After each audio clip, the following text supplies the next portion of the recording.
106.5.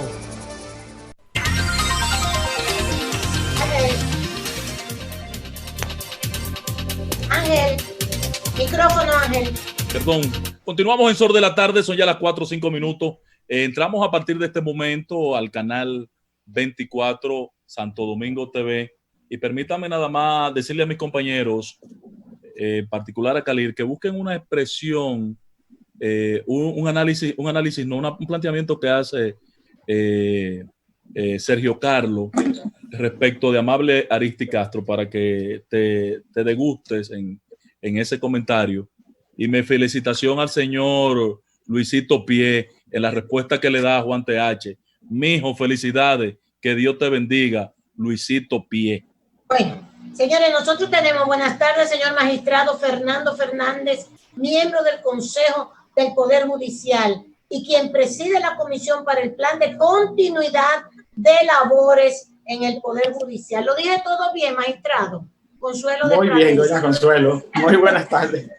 Gracias. Aquí ¿Cómo está usted, doña Khalil? Consuelo? Muy bien, Khalil Michel, Ángela Costa, Aníbal Herrera, Pedro Jiménez, Elizabeth Mateo, que tenía mucho interés en que usted fuera invitado, y Consuelo de Pradel, por supuesto. Vamos a dejarlo en manos de Elizabeth Mateo, que usted comienza siendo invitado de ella. Buenas tardes y un abrazo para todos ustedes. Gracias. Buenas tardes, magistrado. Muchísimas gracias por aceptar la invitación. Nos ha surgido a nosotros pues esta entrevista a propósito de que hemos visto que el Poder Judicial, como todas las instituciones, ha tenido que abocarse a modernizar y a poner virtual incluso las audiencias a raíz de la pandemia, y nos preguntamos cuál es el próximo paso. ¿Cuáles serán las medidas que va a adoptar el Poder Judicial en tanto que mientras hemos disfrutado, por así decirlo, en algún momento de poder asistir a audiencias virtuales que nos permiten estar en Puerto Plata, en Santiago, en Asua, reducir los traslados y los costos, pues hay algunos beneficios que hemos visto en ese proceso y quisiéramos que usted nos explique qué va a ocurrir con el Poder Judicial a partir de este momento donde hemos visto algunas ventajas. Ok. Sí, Adelante, magistrado. Muchas gracias. ¿Se escucha bien, verdad? Sí, señor, muy bien. Muy bien. Desde el inicio del asunto de la pandemia, el Consejo del Poder Judicial ha estado muy activo. La primera decisión que se toma mediante resolución motivada y que se hace de conocimiento público es la de mantener la jurisdicción de atención permanente activa. Y todo esto justificado porque esa es una jurisdicción que atiende cuestiones de urgencia, específicamente todo lo relativo a un derecho muy fundamental, que es el derecho de la libertad ambulatoria en los procesos penales. Esa jurisdicción quedó activa desde los primeros pasos que dio el Consejo del Poder Judicial para dar respuesta como poder del Estado al dictado del estado de excepción que pronunció el señor presidente de la República. Con posterioridad a esa medida, que es lo que ha estado activo desde el mismo momento de que se dicta el estado de excepción, el Poder Judicial ha puesto ya, y es de conocimiento público, un plan para la continuación de las labores. Y este plan ha sido concebido para que funcione en 3 etapas. Una primera etapa inicial, en virtud de la cual los usuarios del sistema de administración de justicia podrán hacer solicitudes que tengan carácter de urgencia por la vía virtual. Es decir, todos los tribunales que conocen asuntos de carácter urgente se van a activar, van a prestar su servicio para que los usuarios por la vía virtual hagan su solicitud y le sometan sus controversias a los tribunales. Muy excepcionalmente, en aquellos casos donde haya un asunto de urgencia para atender en esta fase inicial, podría el juez en algún momento ordenar algún encuentro presencial para que las partes puedan dirimir alguna cuestión que se les someta a su jurisdicción. Luego hay una segunda etapa que ha sido concebida sin fecha todavía, pero ha sido concebida con la finalidad de irle dando mayor apertura, mayor gradualidad a los servicios judiciales que brinda el Poder Judicial. En esa ocasión, en caso de que se active esta segunda fase, entrarían algunas jurisdicciones que no entran en la primera fase porque se está aplicando el criterio de la gradualidad. Ustedes entienden, y es comprensible, que el Poder Judicial no puede abrir todas sus puertas de manera repentina. Primero, considerando que hay una empleomanía que supera casi los 6.000 empleados públicos en ese poder del Estado, eso constituiría pues un hecho no plausible en términos de las posibilidades de contagio con este asunto del COVID-19. Y por ende, estas fases están diseñadas en términos de gradualidad. No todas las sedes iniciarán al mismo tiempo. En la fase inicial entran solamente aquellas jurisdicciones estrictamente señaladas en la resolución que dictó el Honorable Consejo del Poder Judicial y estrictamente para atender cuestiones de urgencia por la vía virtual. En una segunda fase, ese listado de sedes que entran en la primera fase va a ser ampliado y luego los asuntos ordinarios entrarían entonces ya para que los usuarios puedan hacer su requerimiento por las vías ordinarias, pero atendiendo a la virtualidad. Y una tercera fase, en virtud de la cual ya se haría una apertura completa de todas las jurisdicciones a nivel nacional, combinando tanto la virtualidad, doña Consuelo, como la presencialidad. Básicamente, todo esto ha sido planificado con detenimiento, con mucha precisión. Se han creado muchos equipos de trabajo dentro del Poder Judicial para darle logicidad, para darle practicidad y para que los usuarios sientan que el Poder Judicial está atendiendo a las necesidades. El Poder Judicial no se ha quedado, doña Consuelo, sí, no se ha quedado parado. Se quedó en casa, pero se quedó en casa trabajando. Tanto la Honorable Suprema Corte de Justicia como el Honorable Consejo del Poder Judicial no han detenido sus labores desde el primer día del dictado de excepción en la República Dominicana. Magistrado, Kalim de este lado. Hemos escuchado, un placer saludarle. Hemos escuchado con atención cómo el Poder Judicial, en este caso, siguió trabajando para tratar de adecuar a la antigua normalidad post-COVID esta circunstancia de vida en República Dominicana. Sin embargo, somos de los que pensamos que el mundo jamás será igual. ¿Está el Consejo del Poder Judicial encaminando pasos para poder mutar, evolucionar en todo el área procedimental legal para adecuarse a esta nueva normalidad? Excelente tu pregunta. El concepto que hemos manejado no es regresar a la antigua normalidad, sino a la nueva normalidad. Es exactamente el enfoque que tú le has dado a la pregunta. Se sabe que el mundo enfrenta una pandemia que tiene connotaciones prácticamente indefinidas.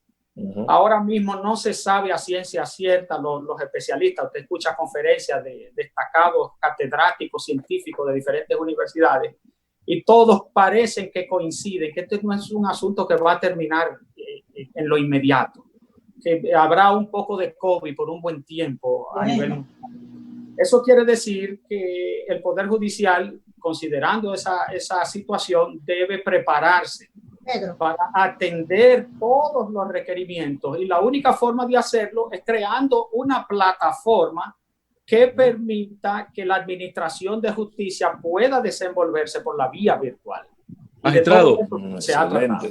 Magistrado, el tema, un compromiso que tiene el actual presidente de la Suprema Corte de Justicia, lo hizo al momento de su evaluación para el cargo que ostenta, fue resolver el tema de la morosidad judicial, esta cantidad de expedientes que tenemos acumulados, gente. Pedro delató al inicio de esta crisis que había una gran cantidad de presos que debían salir de la cárcel, pero no podían salir porque tenían una sentencia de multa por 700 pesos, 7,000 pesos que no aparecían. Entonces, ¿cómo resolver este problema de la gran población encarcelada, recluida, en función de estos elementos que usted está esbozando para la nueva covidianidad? Para la covidianidad. Excelente. Mira, ese es un punto muy específico, y para abordarlo es bueno que se comprenda y se entienda que el sistema de justicia no opera con un solo actor. O sea, un sistema de justicia en cualquier país es un conjunto de actores que operan simultáneamente y que juegan roles diferentes. y por ende al Poder Judicial le toca jugar un rol en esa situación de los privados de libertad. Sí. La otra pata es el Ministerio Público. Sí, correcto. Excelente. Iba a mencionar ese punto. Si hay dos patas principales en la mesa, una es el Poder Judicial y la otra es el Ministerio Público, atendiendo a ese punto particular que estamos analizando ahora mismo. Entonces, desde el momento mismo en que se dictó el estado de excepción, el Poder Judicial se encargó de dar explicaciones que la jurisdicción de ejecución de la pena iba a estar disponible a través de la jurisdicción de atención permanente. Es decir, una persona que haya obtenido una sentencia liberatoria y cuyo cómputo obligaba al Poder Judicial a emitir una decisión de cumplimiento de pena, pues esa jurisdicción iba a estar disponible para que, si fuese necesario obtener una sentencia de cómputo para obtener la libertad de una persona que ya haya cumplido una pena privativa de libertad, pues eso se produjese. Ahora bien, hay un conjunto de situaciones que no dependen del Poder Judicial. Por ejemplo, imagínate una gran cantidad de presos preventivos en las cárceles que tienen un proceso abierto, diciendo que los tribunales en estos momentos y la mayoría de los procesos ordinarios se encuentran paralizados. Esa es una situación que tendrían necesariamente que esperar que este proceso organizado que nosotros estamos programando de continuación de las labores judiciales tome lugar. Ya a partir del 1 de julio, de junio, empezamos con la fase inicial que ha sido programada. Y esos casos podrán canalizarse perfectamente siempre y cuando haya una decisión que haya adquirido el carácter de la cosa irrevocablemente juzgada y que le corresponda al Poder Judicial hacerla ejecutar por un mandato constitucional. Desde la perspectiva del Poder Judicial y dentro del rol que le toca a este poder del Estado, hemos estado observando ese punto muy particular y por ende se habilitó concomitantemente con la jurisdicción de atención permanente, la jurisdicción de ejecución de la pena, que es la que tiene que ver con estos asuntos de los condenados específicamente. O sea, está en agenda el abordaje. Sí, así es. Okay. Pedro, no te oímos. El micrófono directo. Era en esa misma idea, pero el magistrado pues completó la idea porque para nosotros es de mucha preocupación cuando antes y después del inicio del COVID-19 la cantidad de presos, no preventivos, sino presos que ya su sentencia han sido cumplidas, pero el trámite burocrático del pago de la multa impuesta por el juez, o porque ahí no es garantía económica, es una multa ya que se establece mediante la sentencia, el dictamen de la sentencia, y tiene que ser cumplida. Entonces, si el llamado de nosotros era, magistrado, si la Suprema Corte de Justicia tenía algún mecanismo administrativo para liberar a esos reclusos con penas cumplidas, que las montas eran sobre todo los que no eran de crímenes como homicidios, violaciones sexuales y narcotráfico, que pudieran esa gente salir de su casa y así íbamos descongestionando nuestras cárceles. Y posponer el pago de la multa. Exacto, o eliminarlo porque no han salido porque no tienen con qué pagarlo. Sí, eso es correcto, pero esa gran responsabilidad en ese punto particular, el manejo de la multa, le corresponde al Ministerio Público. Cuando se produce la sentencia, el que cobra la multa que contiene ese dispositivo de la sentencia es el Ministerio Público. O sea, el Poder Judicial no cobra la multa. El Poder Judicial sí emite la certificación o emite la sentencia en virtud de la cual se impone la multa. Entonces, es verdad que hay una parte que nos corresponde a nosotros. ¿Cuál es la que nos corresponde a nosotros? El de tener la capacidad de emitir la certificación de la imposición de la multa o la sentencia certificada que impone la multa, para que entonces este usuario del sistema acuda ante el Ministerio Público a hacer el pago de la multa, porque el Ministerio Público no va a cobrar la multa si no tiene la sentencia para justificar la recepción de esos emolumentos. Entonces, por eso les decía en principio que es una conjunción de pasos, tanto por parte del Ministerio Público como por parte del Poder Judicial. Es verdad que se produce un pequeño receso en la entrega de un conjunto de decisiones porque las oficinas administrativas tuvieron que cerrar. Recuerden ustedes que uno de los derechos fundamentales que fueron restringidos por el dictado del estado de excepción fue el derecho de reunión y el derecho de libertad ambulatoria, el derecho de tránsito. Entonces, imagínense ustedes, no íbamos a mantener las oficinas llenas de servidores judiciales para seguir entregando certificaciones y sentencias certificadas a cargo de la secretaria para que se hicieran los referidos pagos. Pero en esta fase inicial, por la vía virtual, todos esos servicios se van a activar porque una persona que esté privada de libertad porque solamente le haga falta el pago de una multa y esté en la disposición de pagarla, pues el Poder Judicial ya tendrá por la vía no se puede, la capacidad de emitir esa perdóname, decisión. doña Consuelo, Fernando, no se puede aprobar, no se puede materializar después que ustedes aprobaron la firma digital, que todos estos procesos se liberen de que la gente esté dando canilla para las instituciones a buscar certificados y que todo eso le llegue a la gente por correo. ¿Cómo se hizo con el certificado de buena conducta? Eso es exactamente lo que va a empezar a suceder a partir del 1 de junio y ese es exactamente el objetivo que queremos lograr a nivel nacional en la Administración de Justicia. Elizabeth, tenemos pocos minutos, Elizabeth. En ese mismo sentido que usted relata, en el tema de los actos de alguacil, que los alguaciles tienen que apersonarse, sé que se suspendió mientras duró la pandemia el tema de los actos de alguacil, ¿cómo se va a hacer a partir de ahora? Y también he visto que la Academia Nacional de Alguaciles ha hecho algunas recomendaciones al Consejo. Bueno, como el alguacil funciona haciendo un traslado físico y apersonándose a una dirección específica y a un domicilio específico, es entendible que ahora mismo el servicio de ese ministerio está suspendido.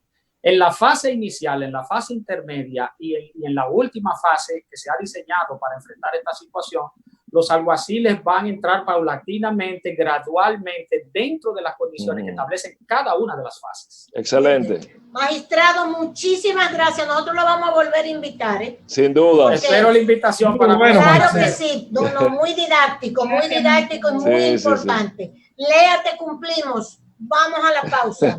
Gracias.